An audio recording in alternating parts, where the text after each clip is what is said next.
Glória a Deus!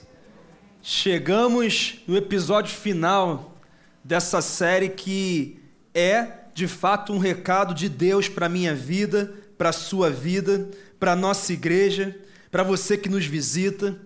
Nós estávamos num período de férias, orando e pensando a respeito desse ano, e o Senhor nos trouxe a clareza de fundamentar a igreja naquilo que é um fundamento para Ele. Essa série, A Chave do Tesouro, nasceu no coração de Deus e veio para o coração dessa igreja para que ao longo dessas 5 semanas que se encerram hoje, nós pudéssemos reavaliar a nossa vida com Deus, a nossa caminhada com Deus. A base dessa série está em Isaías, capítulo 33, versos 5 e 6. Temos lido todos os domingos aqui nas celebrações, todas as semanas nas nossas células, nas casas. Eu realmente espero que você esteja participando de uma célula, vivendo a bênção de estar numa célula e sendo ali cuidado, pastoreado, desafiado para viver a tua vida cristã com excelência. E o texto diz assim: o Senhor é exaltado, pois habita no alto. Ele encherá Sião, vitória, o Espírito Santo e Brasil de retidão e justiça. Ele será o firme fundamento nos tempos a que você pertence. Uma grande riqueza de salvação, sabedoria e conhecimento. O temor do Senhor é a chave desse tesouro. É o temor do Senhor, o fundamento da vida cristã, a chave desse tesouro. E nós começamos, semanas atrás, explicando isso de forma bem clara. Nós explicamos na primeira palavra que quem teme a Deus possui uma chave que abre o caminho para um tesouro. Um tesouro que tem salvação, sabedoria e conhecimento de Deus, como nós acabamos de ler. Uma pessoa que teme a Deus confia em Deus, toma decisões alinhadas com os princípios e valores da palavra de Deus, e por isso é uma pessoa abençoada, uma pessoa próspera, uma pessoa que de fato desfruta da vida abundante que Jesus prometeu dar àqueles que nele crescem. Ao longo de toda a Bíblia e da história do cristianismo, nós podemos ver a diferença que há na vida daqueles que viveram debaixo do temor do Senhor e daqueles que rejeitaram o temor do Senhor. E nós deixamos claro que quem teme a Deus ama o que Ele ama, honra o que Ele honra, detesta o que Ele detesta, torna o interesse de Deus o seu interesse. E encerramos dizendo que, infelizmente, essa geração perdeu o temor do Senhor e por isso tem anulado maravilhosas promessas. Nós chegamos na segunda palavra e começamos a entender por que muita gente não teme a Deus. E nós entendemos que quem não teme a Deus não o faz porque não conhece a Deus, não conhece a grandeza de Deus, não tem clareza de quem de fato Deus é. É como muitas pessoas são do Brasil, reduziram Deus a um deusinho, a um ídolozinho, a uma imagenzinha, a um objeto que usam no pescoço, no bolso, no espelho do carro ou colocam na gaveta da casa e ali fazem os seus ritos, mas não vivem de fato uma espiritualidade sadia, não conhecem a grandeza de Deus. Então nessa segunda palavra nós apresentamos o que a Bíblia diz sobre a grandeza, sobre a glória de Deus, o tamanho desse Deus gigante, poderoso. E quando nós o conhecemos de fato, não há como não amá-lo e muito menos não há como não temê-lo. E assim encerramos a segunda palavra e chegamos na terceira. E nessa terceira palavra, que é a palavra-chave dessa série, nós falamos sobre um padrão bíblico que você percebe de Gênesis a Apocalipse. Há um padrão. Primeiro, Deus estabelece a sua ordem. As coisas têm que estar como Deus determina que estejam. E quando isso acontece, Ele manifesta a sua glória de forma clara. E através da manifestação clara da sua glória, vem uma tremenda bênção. A presença de Deus nos abençoa, a glória de Deus nos abençoa e derrama riquezas, bênção, crescimento para aqueles que permitiram que a ordem fosse estabelecida na sua vida. Mas, se houver quebra dessa ordem, se houver irreverência, se houver falta de temor, há julgamento severo e imediato. E eu provei isso na palavra. Isso acontece no Jardim do Éden, isso acontece no tabernáculo no deserto, isso acontece no Templo de Jerusalém, isso acontece também em Atos 5, lá em Jerusalém, porque algumas pessoas dizem que essa conversa de temer a Deus é coisa da velha aliança, da antiga aliança. Deus não é mais aquele juiz forte, pesado, que pune o seu povo, que corrige o seu povo. Não, isso passou. Agora Jesus veio, é era da graça, está tudo certo, mas em Atos 5, é era da dispensação da graça, Espírito Santo na terra, se manifestando, um casal morre, Ananias e Safira, porque não temiam o Senhor, porque brincaram com aquilo que Deus não brinca. Ali, estava ali, foi ontem, Atos 5 foi ontem, ou seja, na era da graça ou na era da lei, seja qual for, Deus não negocia a sua santidade. Ele não brinca com o pecado. Ele não é conivente. O nosso Deus não é um Deus tolerante. O nosso Deus é um Deus justo. Então, nós trouxemos essa profundidade. Também dissemos que o próprio Deus, quando no Novo Testamento envia João Batista para preparar o caminho, ele envia João para estabelecer a ordem, um discurso de arrependimento, de mudança de vida. E quando ele encerra o seu ministério, Jesus inicia o seu ministério e ali ele morre na cruz, ressuscita e o véu se rasga de alto a baixo e a partir desse evento, desse acontecimento, agora o nosso temor não é quando entra no templo, na verdade o nosso temor é o tempo inteiro, porque nós nos tornamos o templo do Espírito Santo. E nós não podemos profaná-lo, nós não podemos brincar com aquilo que Deus não brinca. E nós trouxemos essa clareza. Inclusive, o apóstolo Pedro, em 1 Pedro, diz: portem-se com temor durante a jornada terrena de vocês. Não é apenas portem-se com amor, mas portem-se com temor, temendo a Deus. Por quê? Porque o nosso Deus é amor, com certeza é, mas ele também é fogo consumidor. Ele não brinca, ele leva as coisas muito a sério. Nós temos que considerar, como Paulo diz, a bondade e a severidade de Deus, pois sem qualquer um dos dois, nós ficamos desequilibrados.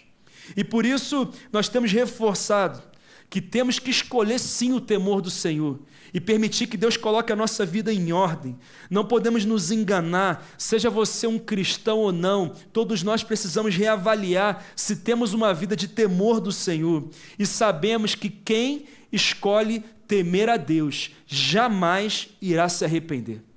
Jamais irá se arrepender. No domingo passado, nós trouxemos um quarto episódio e ali nós falamos sobre os processos de Deus, aonde, quando não estamos em obediência, Ele nos corta. E quando estamos em obediência, Ele nos poda, para que nós possamos dar mais fruto ainda. E quando nós permitimos que Deus trate a nossa vida de uma forma realmente profunda, nós encontramos a alegria completa, porque Jesus diz: eu escrevi essas coisas para que vocês em mim tenham alegria e a tenham de forma completa. Não é no carnaval, não é no prazer da carne, não é nos momentos de alegria que eu tenho, não, mas na presença do Senhor, a plenitude de alegria. E foi isso que nós trouxemos aqui no domingo passado. E hoje nós vamos encerrar essa série com uma última mensagem. E o tema dela é a restauração do temor na igreja. A restauração do temor na igreja. E eu queria que você abrisse a sua Bíblia em Filipenses capítulo 2. Filipenses capítulo 2, do verso 12 ao verso 15. Quem foi que escreveu essa carta aos Filipenses? Você é fera. De manhã tivemos aqui uma escola do avivamento, irmão, que é o braço de ensino da nossa igreja, com 200 pessoas aqui de manhã. Louvado seja o nome do Senhor. Só falta você. Só você. Foi uma bênção aqui. Meu Deus. Glória a Deus por isso. Vamos lá. Filipenses 2, de 12 a 15. Assim, meus amados, como sempre vocês obedeceram, não apenas em minha presença, porém muito mais agora na minha ausência, ponham em ação a salvação de vocês, com temor e tremor. Pois é Deus quem efetua em vocês tanto querer quanto realizar, de acordo com a boa vontade dele. Façam tudo sem queixas nem discussões, para que venham a tornar-se puros e irrepreensíveis, filhos de Deus inculpáveis, no meio de uma geração corrompida e depravada, na qual vocês brilham como estrelas no universo. É um recado claro do Senhor. E esse texto tem muita profundidade quando você percebe o contexto. Paulo estava preso por pregar a verdade, como muitos querem fazer aqui no Brasil também. Porque ele pregava a verdade do evangelho, ele foi preso, injustiçado, lançado no cárcere, sozinho, colocado no corredor da morte. Na verdade, Paulo seria julgado, mas seria um mero cumprimento de protocolo. Iam matar Paulo. Esse era o propósito da prisão dele. E no meio dessa loucura toda, dessa pressão toda, desse desafio todo, Deus chega para Paulo e diz: olha aqui, eu quero que você mostre a todos, através dessa carta, que quem teme ao Senhor tem uma fé inabalável. Quem teme ao Senhor consegue prosperar, prevalecer, mesmo diante das maiores injustiças. E eu espero que a minha igreja brilhe como estrelas, nesse universo caído, corrompido, depravado, mas que as pessoas percebam que há uma luz que brilha assim, brilha numa igreja que teme o Senhor e que não negocia os seus princípios. Ele diz que isso tem que acontecer no meio dessa geração corrompida. De que geração Paulo está falando? Da nossa geração, que era bem parecida com a geração dele. Da nossa geração. E a primeira ação que ele nos diz para ter, se quisermos brilhar como estrelas, revelando a glória de Deus, é: ponha a sua salvação em ação. Pastor, como assim? É isso mesmo. Ponha a sua salvação em ação. Muitas pessoas pensam que a vida cristã para na salvação, mas eu queria te dizer que ela começa a partir da salvação. Quando você foi salvo, foi alcançado pela obra da cruz, você está começando a vida que vale a pena viver. E nessa nova vida, há um processo, há uma regra de fé e prática, há uma forma de viver. Jesus nos salvou e espera que nós coloquemos em ação a nossa salvação. Alguns cristãos estão parados, estão talvez acomodados, talvez sem clareza daquilo que Deus espera, mas a grande diferença aqui é que existe uma forma de colocar a nossa salvação em ação. Sabe qual é? É o que Paulo diz: com temor e tremor. E quando eu temo a Deus, quando eu tremo diante da presença de Deus, isso me leva a viver uma vida de obediência. Uma vida onde eu deixo os meus desejos de lado e digo: Deus, o que o Senhor espera de mim? Porque aquilo que o Senhor espera de mim, eu farei. Ou seja, é necessário temê-lo. Pastor, mas eu amo a Deus. Isso é muito importante, mas não basta amá-lo, é necessário temê-lo. Porque quando nós tememos, nós temos uma clareza e uma intensidade de compromisso ainda maior. A nossa salvação não é mera teoria religiosa, mas é uma nova vida que precisa ser cada vez mais colocada em prática. É um novo estilo de vida. Nós recebemos uma semente divina que foi a pregação da palavra que encontrou morada em nós, deu a nós o Espírito Santo, e agora na nossa caminhada nós vamos nos tornando cada vez mais semelhantes a Cristo, com temor e com tremor. E é por isso que nós podemos viver de forma diferente do que todo mundo está vivendo. Por quê? Porque nós temos um compromisso de brilhar como estrelas nesse mundo caído. Paulo afirma que só colocaremos a nossa salvação em ação se tivermos o temor do Senhor. Por quê, pastor? Porque o temor do Senhor nos faz ter uma vida coerente com aquilo que a palavra diz que nós devemos viver. Nos leva a viver em obediência. Seja você alguém que está sozinho ou acompanhado, você obedece a Deus mesmo sabendo que não tem ninguém vendo. Por quê? Porque você teme Ele. Você sabe, pode não ter ninguém aqui, mas Deus está vendo. E se Deus está vendo, todo mundo que precisava ver já está vendo. Não é porque Ele é o mais importante, Ele é o mais importante. Então eu não vivo uma vida acomodada, relaxada. Eu tenho ordem, eu tenho obediência, eu amo o que Ele ama, eu detesto o que Ele detesta. Sabe, eu não sou daqueles que cantam como nós cantamos hoje aqui, que tudo que tenho é teu, tudo que tenho será, tudo que sou tu terás. Ou seja, é tremendo, mas é verdade. Nós entregamos a Deus tudo que temos, tudo que somos, ou ainda temos quartos escondidos na nossa vida. Ainda estamos escondendo alguma coisa que por algum motivo nós não queremos renunciar. E esses versículos ilustram isso com muita clareza. O temor do Senhor nos fortalece, não apenas na presença de Deus, mas também na ausência da presença de Deus. Pastor, como assim, se Deus nunca está ausente? Deixa eu te explicar aqui 2 aspectos da presença de Deus. Primeiro, a Bíblia diz que Deus é onipresente. Ele está em todos os lugares. Ele está aqui na atitude nesse momento. Ele está em outras igrejas nesse momento. Ele está com você nessa reunião que você tem nessa semana importante. Ele está com você diante daquela conversa difícil com o seu filho. Ele está com você diante das suas maiores vitórias e também nas suas maiores derrotas. Deus está em todos os lugares. É uma afirmação da palavra. Inclusive, Davi escreve sobre isso no Salmo 139, quando ele diz assim: para onde poderia eu escapar do teu espírito? Para onde poderia fugir da tua presença? Se eu subir aos céus, lá estás. Se eu fizer a minha cama na sepultura, também lá estás. O Senhor está em todos os lugares. O Senhor nunca abandona o seu povo. Há uma promessa: eu estarei com vocês até a consumação dos séculos. Ele está em todos os lugares. Mas há uma outra visão da presença de Deus, que é a presença manifesta ou palpável de Deus. O que é isso, pastor? É algo que não acontece o tempo inteiro. É quando, além dele estar presente, ele se manifesta de modo que eu consigo perceber que ele está se manifestando. Sabe quando você sente um calor e você está adorando? Sabe quando você sente um poder sendo liberado na sua vida, no momento de oração, no momento de palavra, ou em qualquer momento que seja? Sabe quando você sabe que é Deus e você fica arrepiado e aquilo mexe com você e você tem uma sensação maravilhosa? É a presença manifesta de Deus. E você vai concordar comigo que durante esses momentos é fácil se alegrar, sim ou não?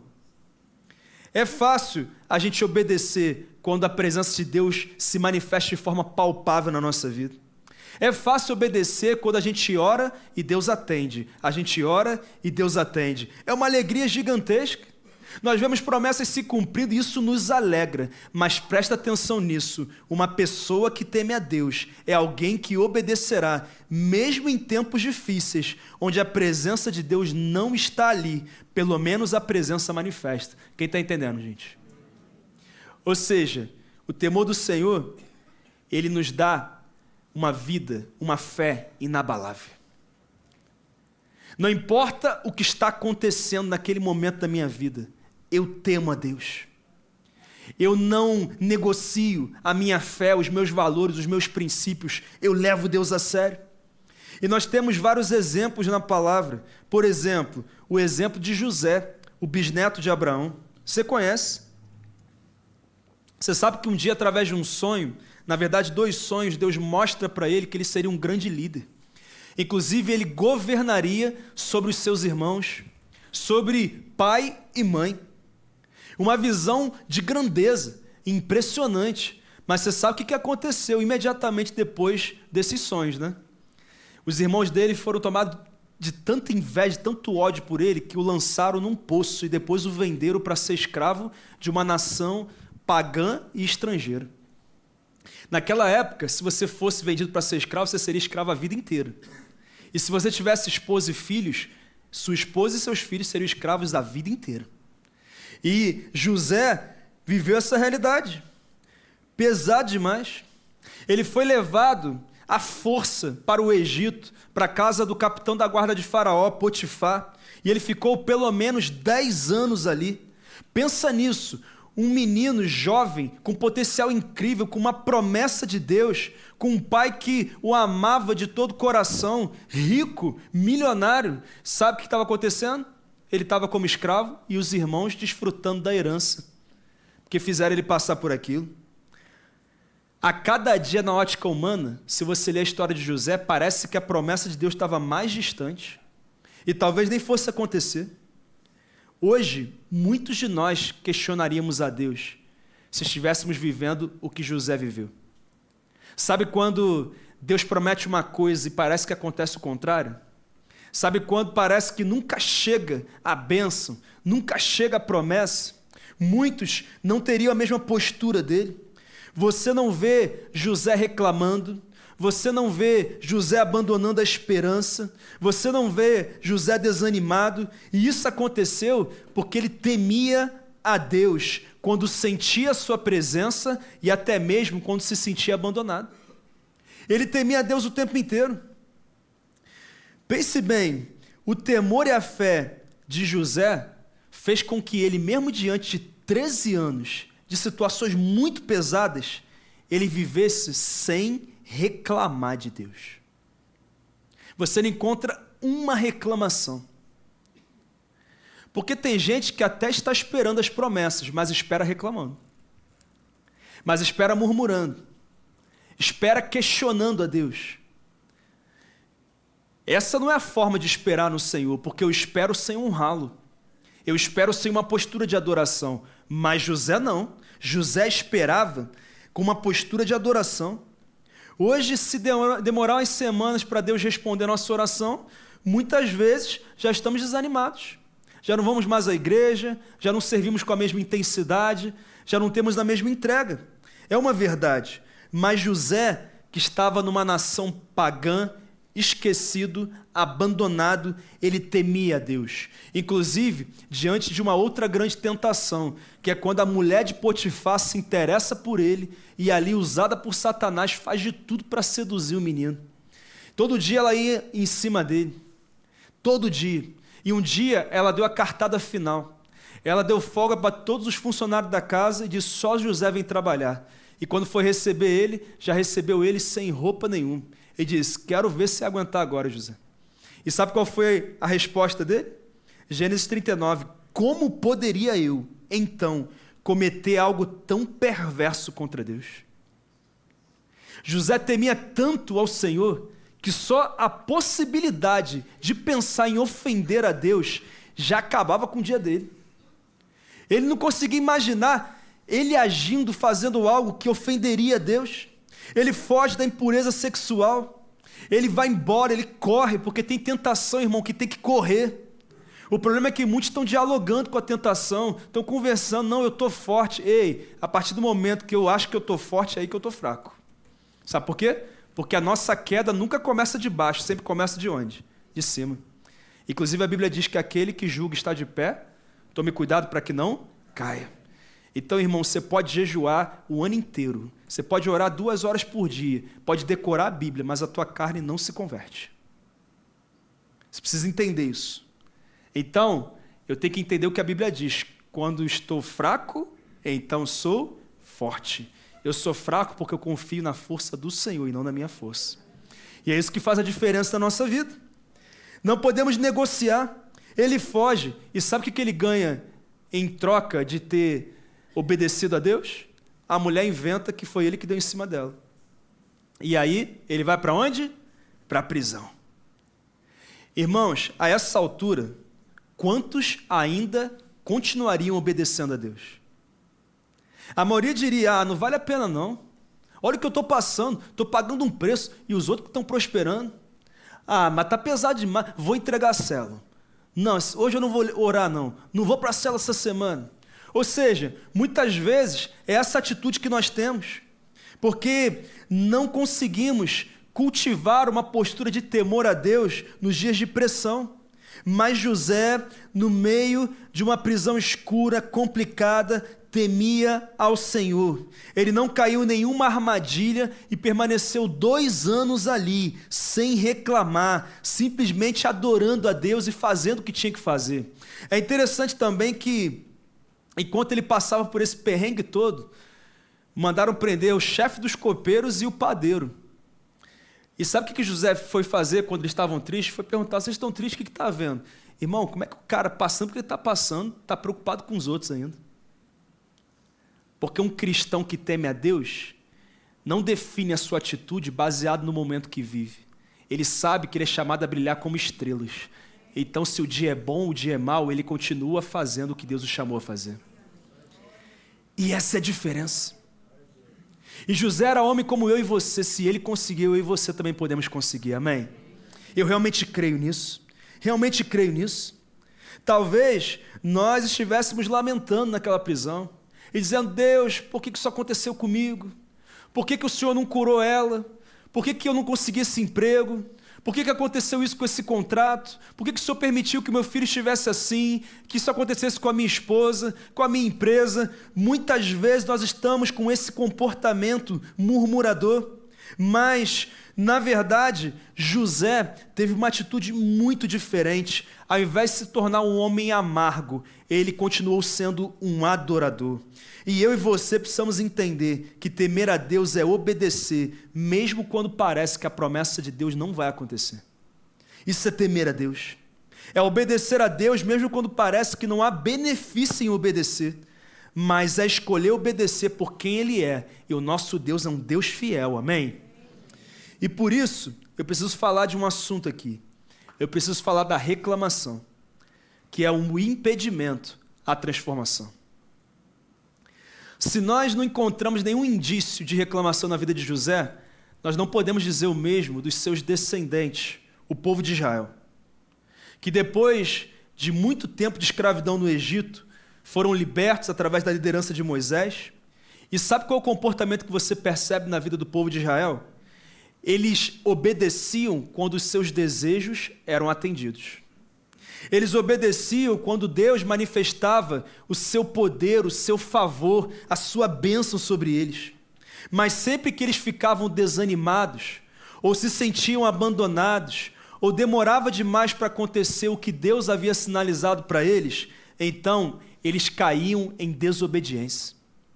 Eles tinham uma fé inconstante, uma fé circunstancial, que dependia do momento, dependia da condição, dependia do quão era perceptível a presença, a ação de Deus ou não. Era essa a realidade.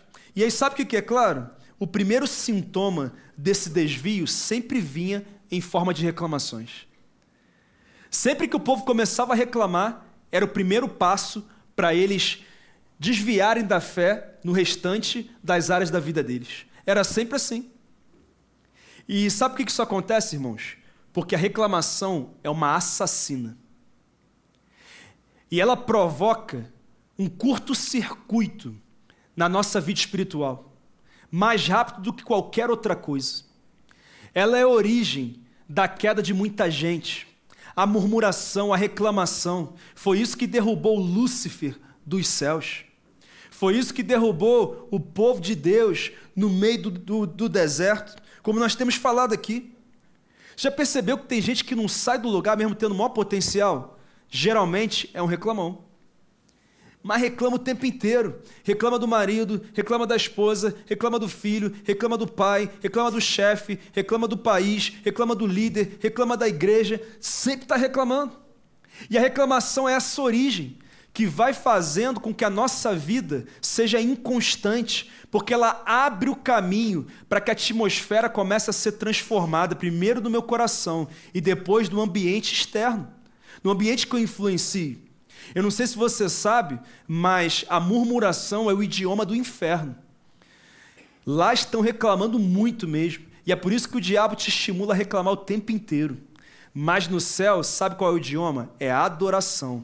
E já que nós somos o povo de Deus que trazemos o céu para a terra, a nossa boca é uma boca de adoração, amém? Mesmo quando a gente não tem tanta vontade assim, porque não está fácil, nós adoramos ao nosso Deus, amém?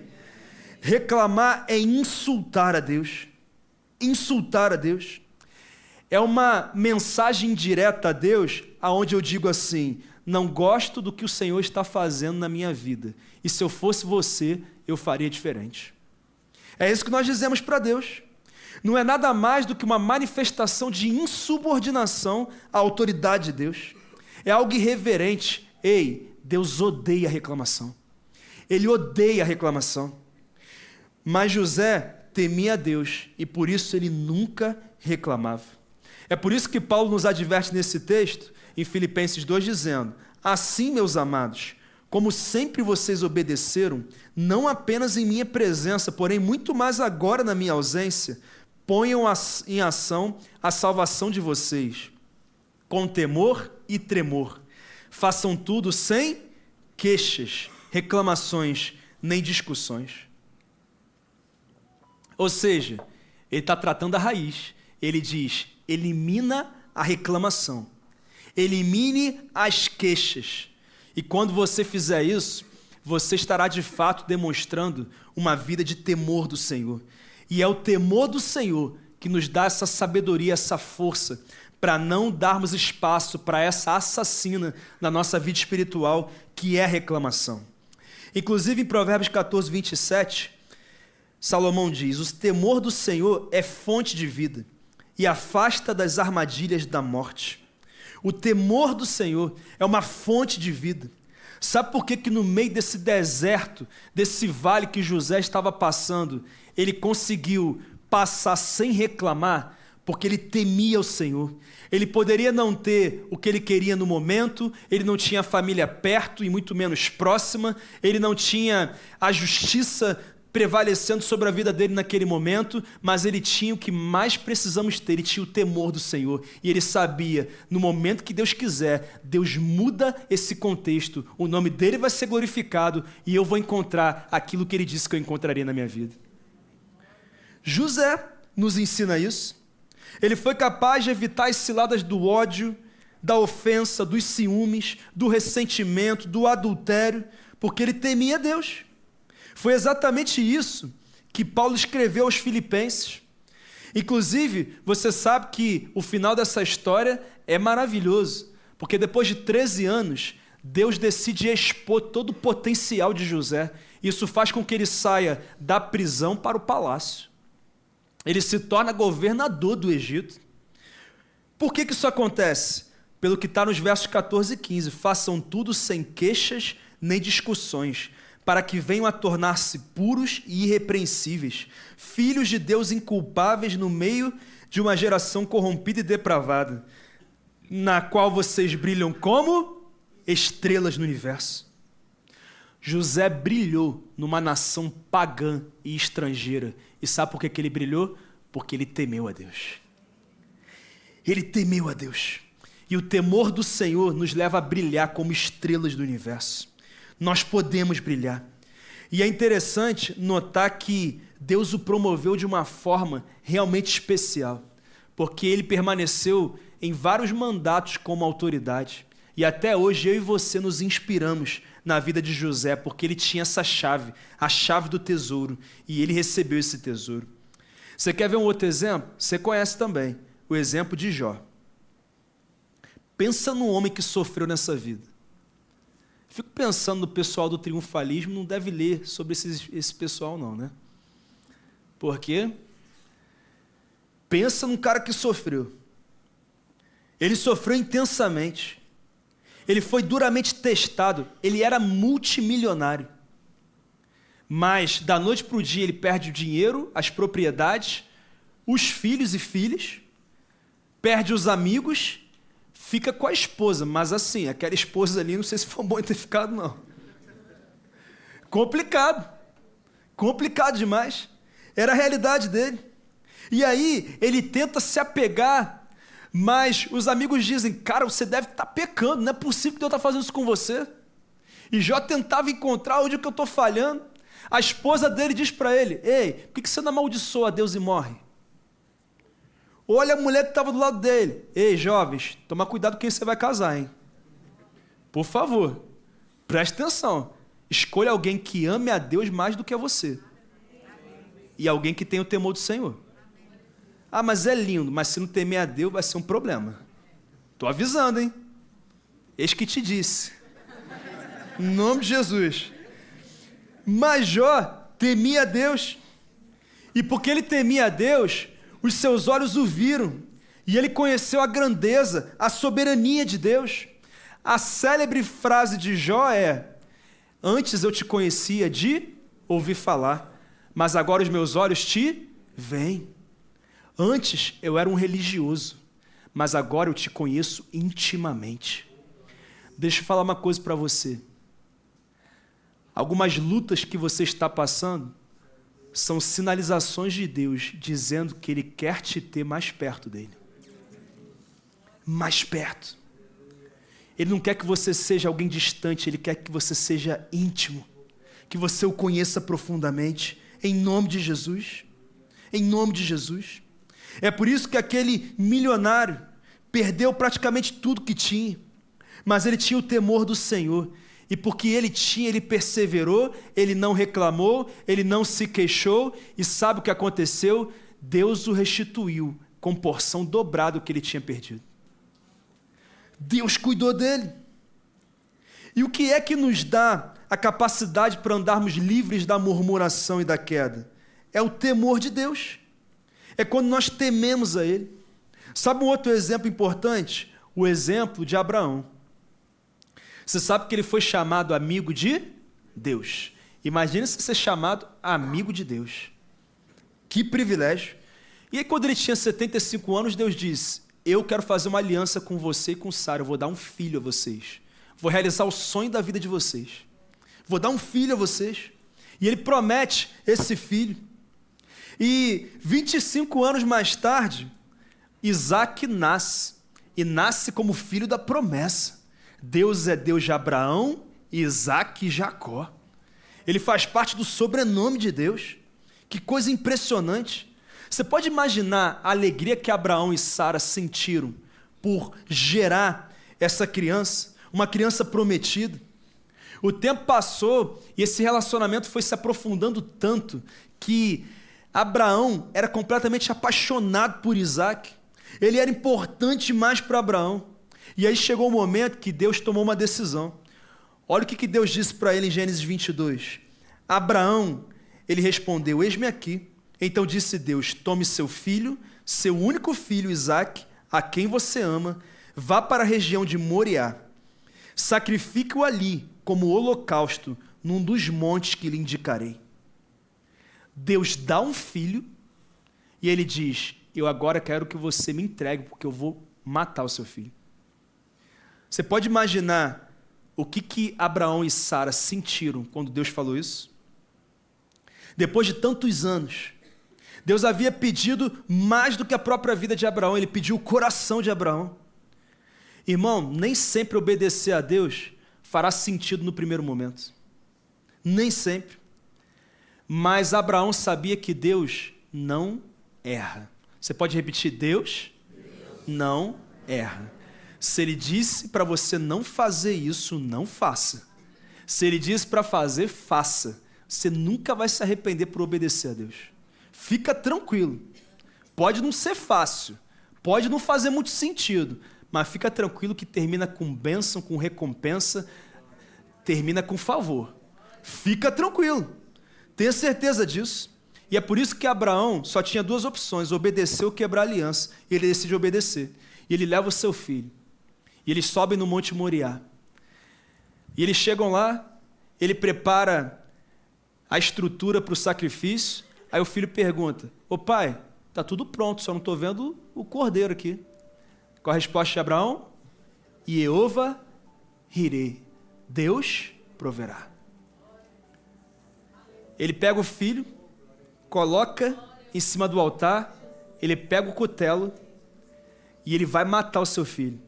E quando ele começa o seu movimento, Deus manda um anjo que diz: Abraão, pode parar. Está aqui, Gênesis 22, não toque no rapaz, não lhe faça nada, agora sei que você teme a Deus, porque não me negou seu filho, o seu único filho. Ele olha para o lado e tem um cabritinho já amarrado, prontinho para o sacrifício. Ele pega, sacrifica e adora o Senhor. O que ele disse? Deus proverá. E Deus proveu. Porque esse é o nosso Deus.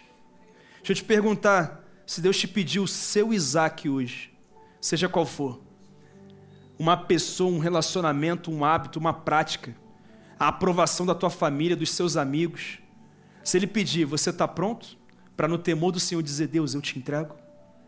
Eu não sei se ele vai interromper o sacrifício, não sei. Mas Abraão foi aprovado nesse baita teste da fé. E eu espero que você também seja.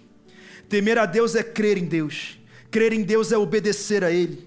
Por isso Abraão foi chamado amigo de Deus, porque tinha o temor do Senhor. Ele tinha a chave do tesouro. Ele tinha intimidade com Deus.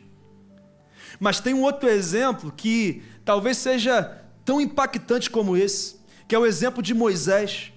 Um outro homem que foi chamado por Deus de amigo. Em Êxodo 33 nós lemos: falava o Senhor a Moisés face a face, como qualquer fala a seu amigo. Irmãos, Moisés sabia com frequência o que Deus ia fazer, quando ia fazer, como ia fazer e antes de Deus fazer. Olha o tamanho da intimidade dele. No Salmo 103, ele diz: ele manifestou os seus caminhos a Moisés, os seus feitos aos israelitas. Quando nós chamamos Deus de amigo, isso na verdade é resultado de uma vida de intimidade. Uma vida de intimidade precisa do temor do Senhor.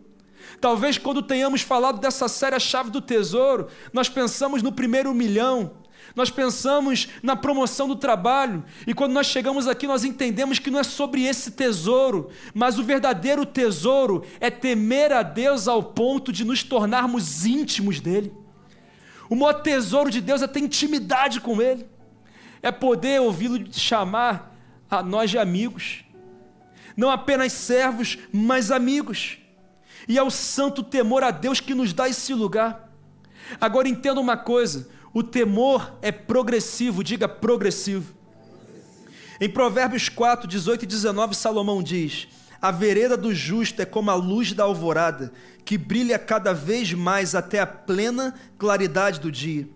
Mas o caminho dos ímpios é como densas trevas, nem sequer sabem em que tropeçam.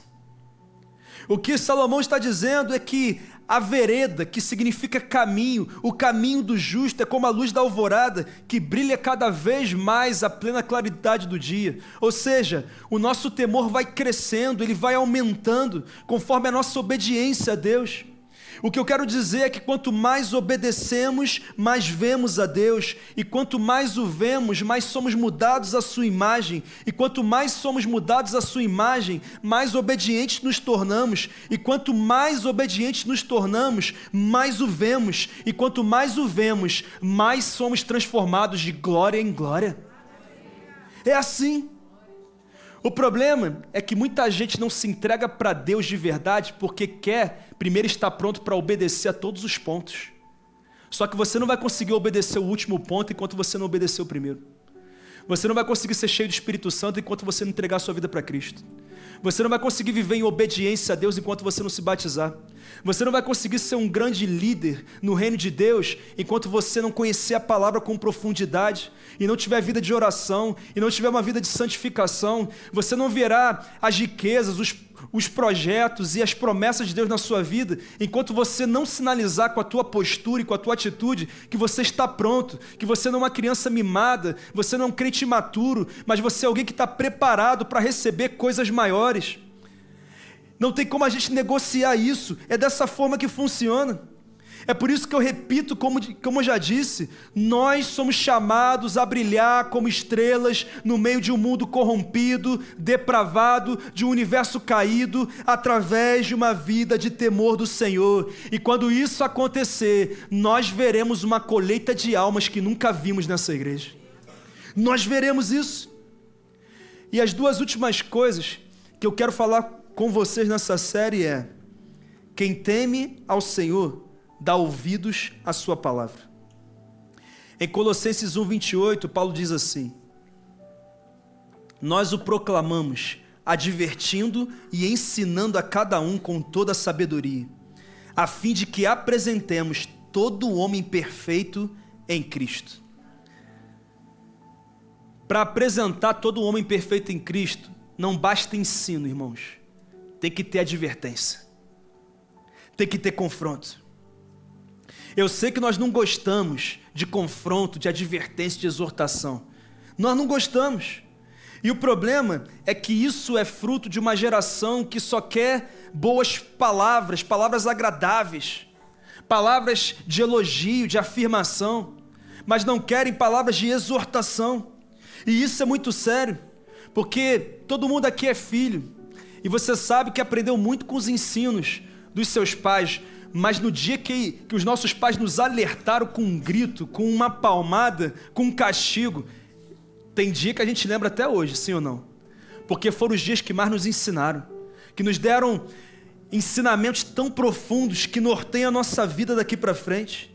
E eu falo sobre isso, queridos, porque está acontecendo o que foi profetizado na palavra, que os últimos dias serão dias de apostasia. Paulo diz isso quando escreve aos Tessalonicenses, no capítulo 2, ele diz: irmãos, quanto à vinda de nosso Senhor Jesus Cristo e ao nosso reencontro com Ele, rogamos a vocês que não se deixem abalar, nem alarmar tão facilmente, quer por profecia, quer por palavra, quer por carta supostamente vinda de nós, como se o dia do Senhor já tivesse chegado. Não deixem que ninguém os engane de modo algum. Antes daquele dia virá a apostasia, então será revelado o homem do pecado, o filho da perdição. O que Paulo está dizendo é que os últimos dias serão marcados pela apostasia, o abandono da fé, a separação da verdade. Pessoas vão trocar o evangelho verdadeiro por um evangelho fake, light, tolerante, conivente com o pecado. Pessoas vão achar normal a fornicação, achar normal morar junto, sem casar da forma certa, vão achar normal a fraude financeira, a mentira, o adultério, a imoralidade sexual, a maledicência, o egoísmo, a ira, a inveja, o ciúme. Isso vai ser normal, queridos, isso não vai ser normal não, isso já é normal, porque é o que nós vemos no mundo de hoje.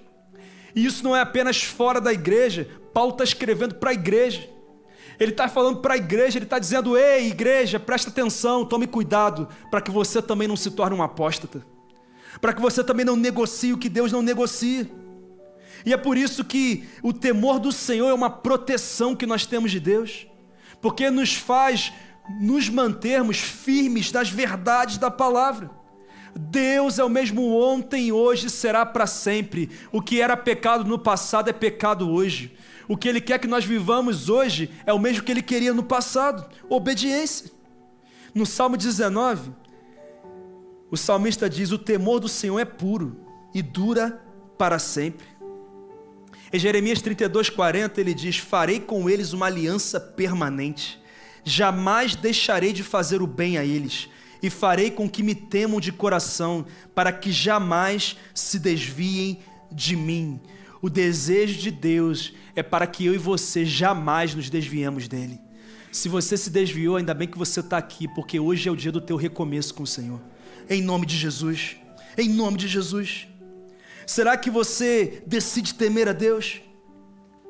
Salomão escreve um livro para falar da vaidade, Eclesiastes. E nesse livro ele encerra, sabe como?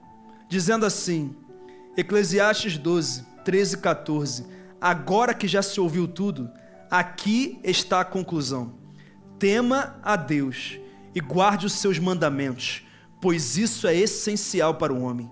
Pois Deus trará a julgamento tudo que foi feito, inclusive tudo que está escondido, seja bom, seja mal.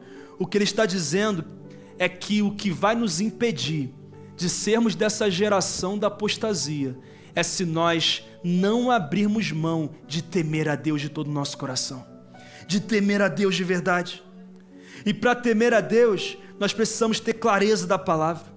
É por isso que Paulo, quando escreve suas últimas palavras a Timóteo, ele diz que toda a escritura é inspirada por Deus e é útil para o ensino, para a repreensão, para a correção e para a instrução na justiça, para que o homem de Deus seja apto e plenamente preparado para toda boa obra. Para toda boa obra. Repreensão, correção. E o Senhor está ajustando a nossa rota nessas semanas, queridos. Quando eu vim aqui na primeira palavra, fiz uma oração, falei assim: Senhor, tomara que eles voltem domingo que vem. Tomara que eles estejam aqui. Tomara que eles tenham entendido o que o Senhor está dizendo. Tomara que eles tenham entendido o recado. Porque, queridos, é impossível você chegar aqui na atitude, a cada domingo, a cada semana nas células, recebendo porções da verdade da palavra e você continuar vivendo do mesmo jeito. Não tem como, eu não consigo. Todos os domingos eu sou confrontado junto com você, todos os domingos. Não tem como alguém receber o que o Senhor está falando e continuar vivendo uma vida de pecado, uma vida de negociação de princípios, uma vida religiosa sem santificação. Não tem como. Não tem como cogitar divórcio, adultério, mentira, maledicência, não tem como. Isso só acontece quando a palavra não está sendo pregada. E sabe, queridos, eu não estou aqui focando em conselhos de liderança, de performance humana. Isso também é muito bom, mas o meu foco não é esse. Inclusive, com medo desse legalismo que muitas vezes aperta a nossa vida e dá falta de acolhimento das pessoas, talvez nós tenhamos ido para o lado oposto. Mas eu louvo o nome do Senhor, porque hoje, em 2024, a palavra de Deus, como ela é, está sendo pregada nessa nação. E nós podemos ter certeza de que o tempo do fim está chegando. E essa certeza não é porque a Baby do Brasil falou isso. E que bom que ela falou, porque os milhares que jamais entrariam aqui, agora sabem que Jesus vai voltar. De alguma forma, no meio daquela loucura, ouviram um recado de Deus. Mas a Bíblia já fala isso há muito tempo. Jesus vai voltar, é um fato. Nós não podemos tolerar a mentira. Nós não podemos tolerar uma vida mais ou menos, não. Nós precisamos do temor do Senhor. Nós precisamos ter intimidade com Deus. E eu creio que se nós tivermos o temor devido de Deus, essa igreja será uma igreja gloriosa e frutífera, que vai glorificar Deus em tudo que fizer. Eu creio que há sim um despertar de Deus, há sim uma glória que já começou a vir sobre esse lugar. Eu acredito que o que Pedro profetizou em Jerusalém no dia de Pentecostes, de que os jovens teriam visões, que os velhos teriam visões e profetizariam, essa promessa é para essa geração, e eu creio que vai se cumprir, e eu declaro que na minha casa vai se cumprir, e eu oro para que se cumpra na sua vida também, e que nós tenhamos o temor do Senhor. Nós somos essa geração. Nós somos essa geração. Mas finalmente, eu encerro dizendo que Deus reserva grandes bênçãos para aqueles que o temem. Eu vou compartilhar só algumas, porque são tantas. Primeiro, ele assegura que a grande bondade dele será abundante na nossa vida. Salmo 31, como é grande a tua bondade, que reservaste para aqueles que te temem, e que à vista dos homens concede aqueles que se refugiam em ti. Uma outra promessa é a proteção angelical. Irmão, muita gente fala de anjo da guarda, né? Deixa eu falar uma coisa para você. Salmo 34, 7. O anjo do Senhor acampa ao redor daqueles que o temem e os livra. Sabe quem tem anjo da guarda? Quem teme é o Senhor. Ele acampa ao redor dos que o temem e os livra. Atenção contínua de Deus, mas o Senhor, Salmo 33, protege aqueles que o temem e os que firmam a esperança no seu amor, para livrá-los da morte e garantir-lhes vida, mesmo em tempos de fome. Fornece a sua provisão, temam o Senhor, vocês que são os seus santos, Salmo 34, pois nada falta aos que o temem. Garantia de misericórdia, Salmo 103, pois como os céus se elevam acima da terra, assim é grande o seu amor para com os que o temem. Plena satisfação, outra promessa, Provérbios 19, 23, o temor do Senhor conduz à vida, quem teme a Deus pode descansar em paz, livre de problemas. E a última, que eu vou citar, mas não a última das promessas, Provérbios 22, 4, a recompensa da humildade do temor do Senhor são a riqueza, a honra e a vida. Eu citei algumas promessas de muitas que o Senhor tem para você. O temor de Deus deve arder forte no nosso coração. Nós devemos temer a Deus com todo o nosso coração.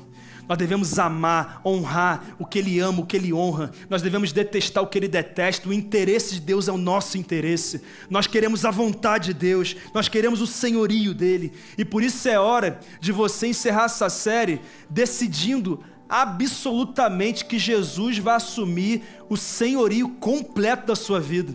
Seja você crente ou não, seja você alguém velho de igreja ou não, eu oro para que você realmente assuma esse compromisso com o Senhor, de tê-lo como Senhor único e absoluto da sua vida. Por isso eu queria te convidar a ficar de pé nesse momento. E nós vamos projetar uma oração aqui.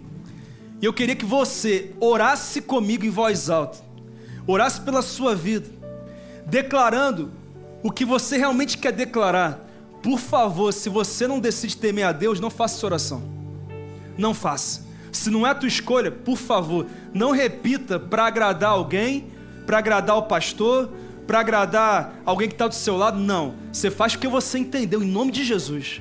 Em nome de Jesus. E eu queria que você orasse e que você realmente pronunciasse essas palavras não somente com a tua boca, mas com a tua mente e com o teu coração, e que você acreditasse que a oração feita na terra é ouvida no céu. Quando você ora, começa a estabelecer realidades do céu na sua vida, e é isso que nós faremos agora, e nós vamos orar juntos agora em nome de Jesus. Vamos lá?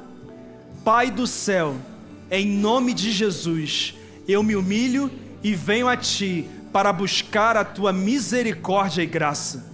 Ouvi a Tua palavra e o desejo de amar-te, temer-te e conhecer-te agora arde em meu coração. Peço perdão pela vida que vivi de modo irreverente antes de vir a Ti. Arrependo-me de todo desrespeito e hipocrisia que permiti em minha vida. Volto-me para Ti, Jesus, como meu Salvador e Senhor. Tu és o meu mestre e eu entrego a minha vida inteiramente a Ti. Enche-me com Teu amor e santo temor. Desejo conhecer-te intimamente em uma dimensão mais profunda do que jamais conheci alguém ou qualquer outra coisa. Reconheço minha necessidade e dependência do Teu Santo Espírito e peço que Tu me enchas agora. Senhor, a Tua palavra promete que quando eu me voltar para Ti de todo o meu coração, o Espírito Santo me revelará a Tua verdadeira imagem e caráter, e serei transformado de glória em glória. Como Moisés, peço que eu possa ver a Tua face, neste lugar secreto, serei transformado. Senhor Jesus, obrigado pela abundante misericórdia e graça que Tu estendeste a mim. Por tudo que já fizeste e por tudo que estás para fazer, eu te dou a glória, a honra e o louvor, agora e para sempre. Amém! Aleluia! Aleluia! Essa é a oração da Tua igreja, Senhor. Essa é a oração da Tua igreja. Nós tememos a Ti. Nós tememos.